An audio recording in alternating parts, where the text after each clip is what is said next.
असतो मा सद्गमय तमसो मा ज्योतिर्गमय मृत्योर्मा अमृतं गमय। रामायण की रोचक कथाओं में मैं आप सभी का पुनः स्वागत करता हूँ। रामायण भारतवर्ष में एक एक व्यक्ति के हृदय में आदर्श के रूप में राम का चरित्र, सीता का सतीत्व, लक्ष्मण का भ्रातृत्व, भरत का त्याग, हनुमान का बल, शौर्य, पराक्रम, ये भारतवर्ष के भीतर निहित है। यह भारत की संस्कृति है। हम रामायण की कथाओं के माध्यम से अपने भीतर हर प्रकार के प्रसंग में, शायद रामायण उसे आदि काव्य कहा जाता है और आदि काव्य उसमें व्यक्ति के गृहस्थ, वानप्रस्थ, ब्रह्मचर्य, संन्यास सबका एक समग्र रूप दिखाई देता है। आसुरी दैवी शक्तियाँ, पराक्रम, उदासीनता, ऐसे ऐसे क्षण, जिस क्षण मानव अपने भीतर धैर्य को धारण करने की कल्पना भी नहीं कर सकता, ऐसे ऐसे दृश्य रामायण में दिखाई देते हैं। ऐसे ऐसे दृश्य दिखाई देते हैं जहाँ असंभव सा दिखने वाला कार्य भी कोई योद्धा, कोई वीर सहज रूप से करने में समर्थ हो जाता है। तो रामायण हमारे लिए हर प्रकार से, हमारे उत्साह को बढ़ाने के लिए, हमारी संस्कृति को बचाने के लिए, हमारे शौर्य को जगाने के लिए हर प्रकार से हमारे लिए सहायक है। इसलिए मेरा समग्र श्रोतागणों से एक छोटा सा निवेदन है कि अपने बच्चों को रामायण की कहानियाँ दिखाएं, रामायण की कहानियाँ सुनाएं, उनको उन योद्धाओं की, उन वीर वीरांगनाओं की शौर्य गाथा सुनाएं, जिससे कि उनके हृदय में अपनी संस्कृति के प्रति गौरव का भाव जगे। हमारे घरों में श्रीमद् वाल्मीकि रचित रामायण हो, ताकि बच्चों के भीतर संस्कार जाए, उन्हें दिखाई दे। देखिए, घर में चित्र लगे हों तो जो भी आपके घर में होगा, चित्र होंगे, जो आप दृश्य देखते होंगे, जिस प्रकार की पुस्तकें होंगी, बच्चों के भीतर उन्हीं का संस्कार जाता है। वे देखते हैं कि हमारे इर्द गिर्द क्या चल रहा है, क्या रचा बसा है। उस सारे संसार को, उस अनदेखे संसार को उनके लिए नया होता है। बच्चे हर प्रकार से सीखने का प्रयास करते हैं। आप स्वयं में भी यदि बुजुर्ग हैं तो रामायण का पाठ घर में करें, करवाएं। यदि आप युवा हैं तो भी रामायण के उन अंशों का स्वाध्याय करें। स्वाध्याय बहुत बड़ा तप कहा है हमारे ग्रंथों में। स्वाध्याय के माध्यम से व्यक्ति विचलित होने से बच जाता है। वह धर्म के प्रति गति रखता है, अधर्म में भूल कर के भी, भटक करके भी वह नहीं जाता। इसलिए रामायण के रोचक प्रसंग सदैव हमारी स्मृति में बने रहें। उसी एक प्रयास में आज छोटा सा एक भगवान हनुमान का, महावीर हनुमान का, बलशाली हनुमान का एक छोटा सा संदर्भ मैं आप सबके सामने रखूँगा। किस प्रकार से एक व्यक्ति अपने भीतर अपार सामर्थ्य होते हुए भी, अपार बलवान होकर के भी, अपार मतिमान होकर के, अपार भक्तिमान होकर के, यदि हम देखें तो भगवान हनुमान में, महावीर हनुमान में, उस मारुति नंदन में किस प्रकार की कमी थी। वे मतिमान थे, प्रज्ञा से प्रज्ञावान थे। उन्होंने न जाने कितनी बार व्याकरण शास्त्र का अध्ययन किया था और मर्यादा पुरुषोत्तम श्री राम, भगवान राम स्वयं उनकी प्रशंसा करते हैं। उनके लिए कहते हैं लक्ष्मण से कि हे लक्ष्मण, ना ऋग्वेद विनीतस्य ना यजुर्वेद धारिण ना सामवेद विदुषा शक्यम एवं विभाषितम्। किस प्रकार से तीनों वेदों का अज्ञाता, षड दर्शन पढ़ा हुआ, जिसने न पढ़े हों, जिसने वेदों का स्वाध्याय न किया हो, जिसने दर्शनों का स्वाध्याय न किया हो, जिसने अपनी वाणी को तप की अग्नि में न तपाया हो, संयम की अग्नि में न तपाया हो, वह इस प्रकार की कोमल भाषा नहीं बोल सकता। नूनम व्याकरणम कृत्स्नमनेन बहुधा श्रुतम बहुव्यवहारतानेन न किंचिद अपशब्दितम। अवश्य ही इन्होंने व्याकरण शास्त्र, जिसे पढ़ने में, जिसका स्वाध्याय करने में 12 वर्ष का गहन तप चाहिए, बहुत बड़ा संयम चाहिए, उस संयम को इन्होंने साधा है। इन्होंने एक बार नहीं, अवश्य ही बहुधा, बहुत बार इन्होंने व्याकरण शास्त्र का अध्ययन भी किया है। तो ये बहुत बड़े प्रचंड विद्वान हैं। इसका प्रसंग जब हनुमान जी मर्यादा पुरुषोत्तम श्री राम से, भगवान से स्वयं मिलते हैं, तब भगवान स्वयं उनकी प्रशंसा में कहते हैं। तो शायद इससे बड़ा प्रमाण उनकी प्रज्ञा का, उनके मतिमान होने का दूसरा हम कहाँ से दें। भगवान श्री राम स्वयं उनकी प्रशंसा करते हैं। और समय समय पर हम देखते भी हैं कि जब जब अपनी यात्रा में माता सीता की खोज में अकेले ही वो समुद्र का लंघन करके चले जाते हैं और अपनी मति का, अपने विवेक का प्रयोग करके वे सारी समस्याओं के पार जाकर एक समाधान ढूंढकर और अपने लक्ष्य को, अपने कर्तव्य को, अपने दायित्व को पूर्ण कर वे भगवान श्री राम के चरणों में पुनः उपस्थित हो जाते हैं। तो एक बात कि भगवान हनुमान मतिमान थे, प्रज्ञावान थे, उसके साथ विद्या का उद्देश्य क्या है। आप भी जरा सोचिए कि हम जो कुछ भी पढ़ते हैं, स्कूल में जो कोई शिक्षा दी जाती है, कहीं किसी पाठशाला में किसी प्रकार की शिक्षा दी जाती है, हर प्रकार की शिक्षा का प्रयोजन क्या है, विद्या का प्रयोजन क्या है, विद्या किस लिए है। कुछ लोग कह सकते हैं विद्या इसलिए धन कमाने के लिए, और किस लिए। विद्या से हमें सम्मान मिल सकता है। विद्या, देखिए, एक यदि रामायण का प्रसंग चल रहा है तो हम 2 संदर्भ समझ सकते हैं। हम सब सुनते हैं कि रावण बड़ा विद्वान था नहीं था, मैं नहीं कहना चाहता, सब मानते हैं कि रावण ने वेद आदि शास्त्र भी पढ़े थे, इसमें कोई संशय नहीं कि वह ऋषि का पुत्र था, रावण विद्वान था। दूसरी ओर मर्यादा पुरुषोत्तम श्री राम के लिए भी जब प्रारंभ करते हैं हम रामायण का पाठ करना, प्रथम 10 श्लोकों के अंदर ही हमें पता चलता है कि भगवान श्री राम तो सर्व वेदों के ज्ञाता हैं, सर्ववेदज्ञ हैं, इसमें भी कोई संशय नहीं। तो विद्या, जो सनातनी विद्या, जो उपनिषदों में कहा द्वे विद्ये वेदितव्ये परा चैव परा च, तत्रा परा ऋग्वेदो यजुर्वेद सामवेदो अथर्वण शिक्षा कल्पो व्याकरणम निरुक्तम छंदो ज्योतिषामिति, यानी जितने प्रकार की विद्या हमारे यहाँ बताई, या वेदज्ञ को, वेद के विद्वान को सबसे बड़ा पंडित माना जाता है। तो मर्यादा पुरुषोत्तम श्री राम भी विद्यावान थे, वेदविद थे।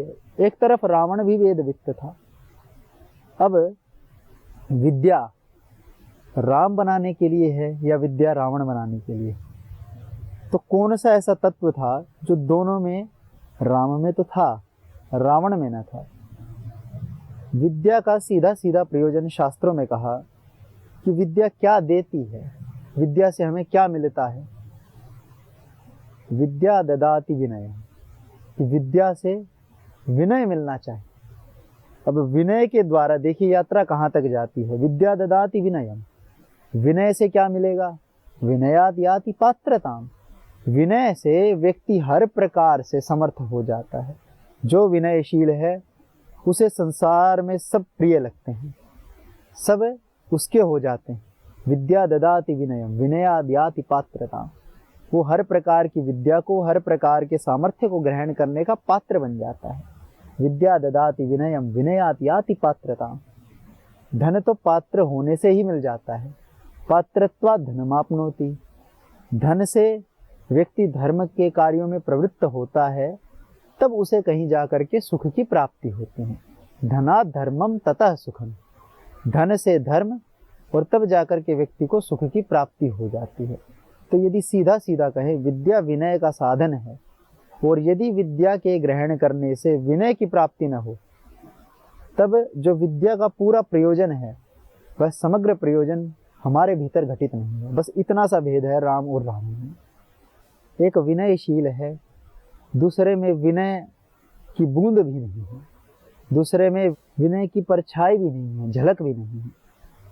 तो विद्या के कारण से, क्योंकि जिसके पास कुछ होता है, जो बलवान होता है वह बल के ऊपर अहंकार कर सकता है, जो मतिमान होता है वह अपनी मति के ऊपर अहंकार कर सकता है।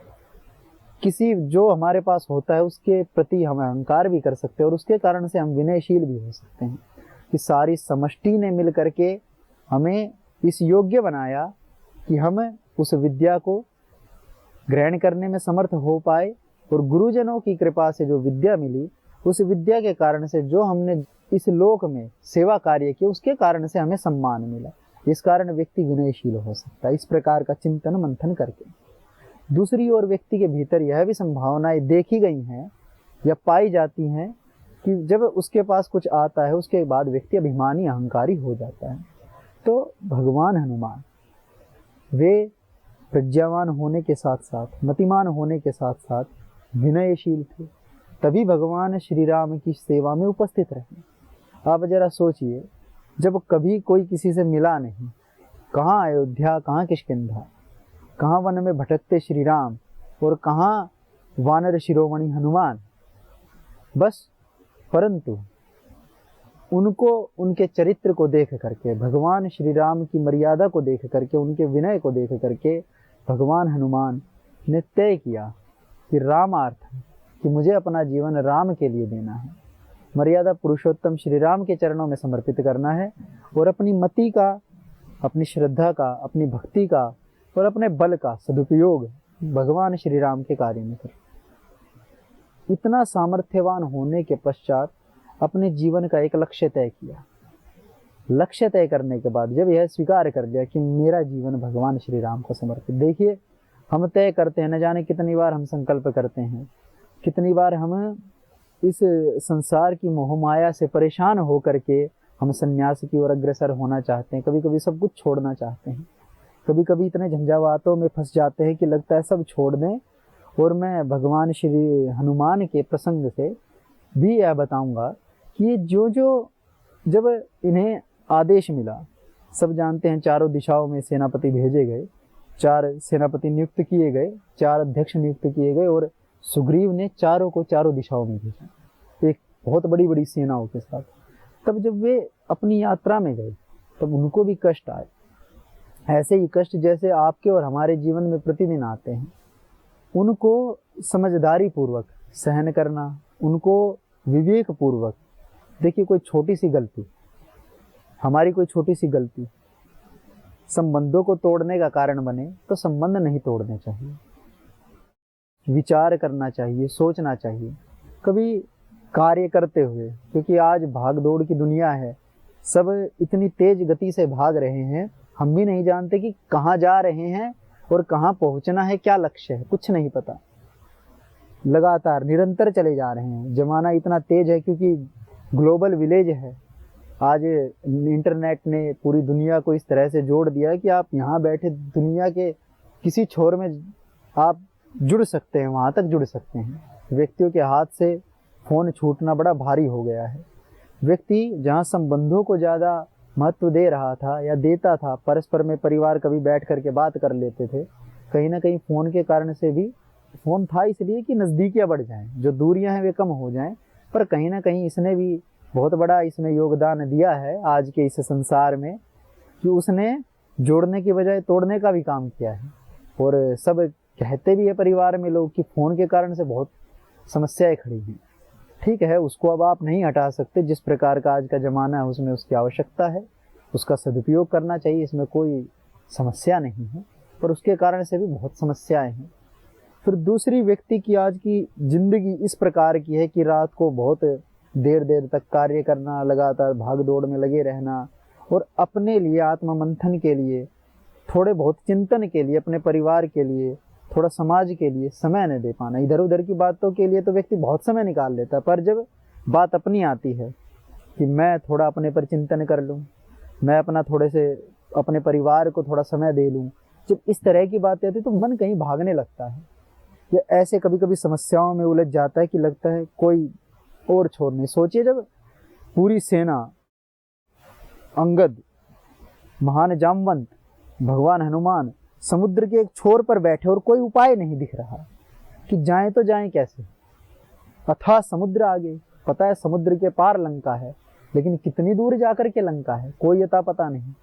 उस क्षण कहाँ से ऐसा धैर्य आए कि कार्य को आगे कैसे गति दे। जब लक्ष्मण दौड़े दौड़े भगवान श्री राम के पास गए, मारीच मारा गया। अब दोनों भाई वन में हैं और जब वापस लौटकर दौड़े दौड़े आते हैं तब माता सीता का कोई अता पता नहीं। उस गहन वन में वे कितना ही चीखे, दूर दूर तक खामोशी, कानों में एक शब्द सीता का सुनाई जब नहीं दिया तब आंखों के सामने अंधेरा छा गया। तब सोचिए व्यक्ति कहाँ से रास्ता निकाले। हमारे सामने यही तो स्थितियाँ आती हैं, ऐसी ही तो परिस्थितियाँ बनती हैं। हमें लगता है कि घोर अंधकार है, आगे कोई राह ही नहीं है। ऐसी परिस्थिति में कहाँ से राह ढूंढ निकाले, कुछ छोर नहीं दिखाता। परंतु शास्त्रों ने, इतिहास ने, सब जगह जब हम देखते हैं 5 पांडव, एक तरफ पूरी सेना कौरवों की, कौरवों के पास पूरा साम्राज्य था भारतवर्ष का, और एक तरफ केवल 5 पांडव। यह अलग बात है भगवान योगेश्वर श्री कृष्ण ने उनका साथ दिया, परंतु साथ देने का अभिप्राय यह तो नहीं कि कोई माया से कोई झड़ी घुमाई और जीत गए। यदि ऐसा होता तो युद्ध ही ना होता। पूरी सूझबूझ करके, सारा प्रपंच रच करके जब सूझबूझ के साथ युद्ध हुआ तो विजय अंततः धर्म की हुई। तो ऐसी ऐसी परिस्थितियां हमारे महापुरुषों के सामने भी रही, उन ऋषि ऋषिकाओं, वीर वीरांगनाओं के सामने भी रही, जिन्होंने केवल और केवल अपने लक्ष्य के लिए, अपने लक्ष्य को केंद्र में रख करके उसमें कुछ सफल हुए, कुछ असफल रहे, किंतु वो उनकी असफलता नहीं। यदि आप सोचिए हम निराश कब होते हैं।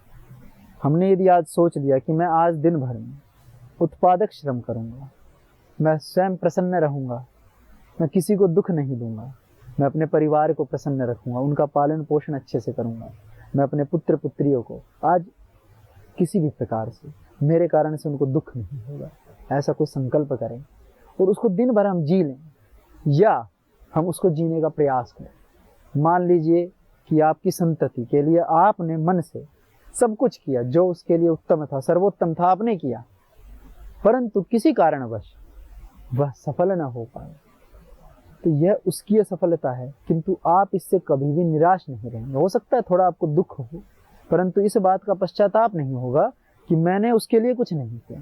परंतु जब आप स्वयं गुस्से में, स्वयं क्रोध में, स्वयं आप क्रोध के आवेग में अपनों को कष्ट देते हैं, तब आपको कष्ट होता है कि यह मुझे नहीं करना चाहिए।